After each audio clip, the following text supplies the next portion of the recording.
Hello, my name is Sigmund Freud, and once again I am stepping in for your instructor, Pat Johnson.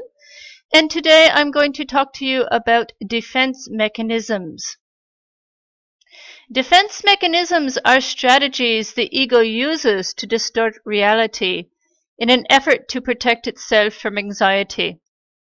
So, the ego, whose job is to balance the superego and the id, also does other things to protect itself from anxiety.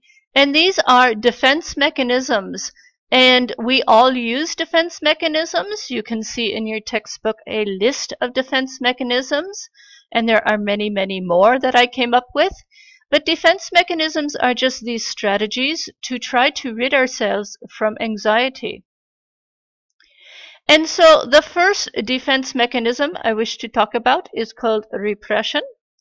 And repression is banishing anxiety-arousing wishes and feelings from consciousness. So if something is too anxiety-provoking, if I feel something that makes me feel very bad, if there is a loss of a relationship, if there is something horrible happens to me, I will just push it down into the subconscious and on into the unconscious, and that is repression. The next defense mechanism I would like to talk about is called regression. And regression is when we retreat to a more infantile stage of development. So here you see an adult who is crying like a baby. And so when we are regressing, we are going back to a previous stage.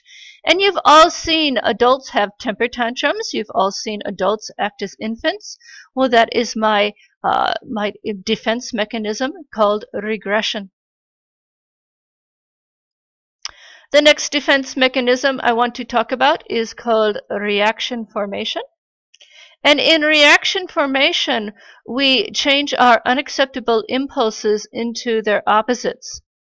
And so here we have a young lady saying, hey, are we still on for tonight? And her friend says, I'm so sorry, I completely forgot about your plans, and I've already made other ones with Liz. I hope you aren't mad. And our little gal is thinking to herself that she is very, very mad, but that would cause anxiety.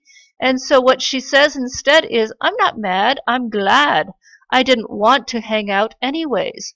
She is switching unacceptable impulses into their opposites. And now, you hear this very often in the South. You will hear a Southern lady say, bless your heart. Well, bless your heart doesn't really mean bless your heart. The woman is using reaction formation. She really doesn't like you. She's really telling you to shove it. And so she can't say that. That would bring about anxiety and conflict. So she uses reaction formation and says, bless your heart instead. The next defense mechanism I want to show you is projection. And in projection, we disguise our own threatening impulses by attributing them to others. So instead of dealing with our impulses, they cause anxiety, and so we see them in other people. So in this cartoon here, it says, I hate you. Well, what if you're just projecting? Maybe I remind you of things you dislike about yourself. And then the person says, now I hate you more. And so Carl Jung, one of my followers, said, we always see our own unavowed mistakes in our opponent.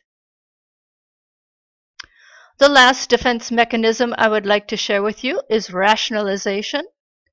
And when we rationalize, we are offering self-justifying explanations in place of the real, more threatening unconscious reasons for our actions.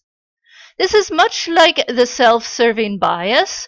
So when we rationalize, we are coming up with justifications for our unacceptable behavior.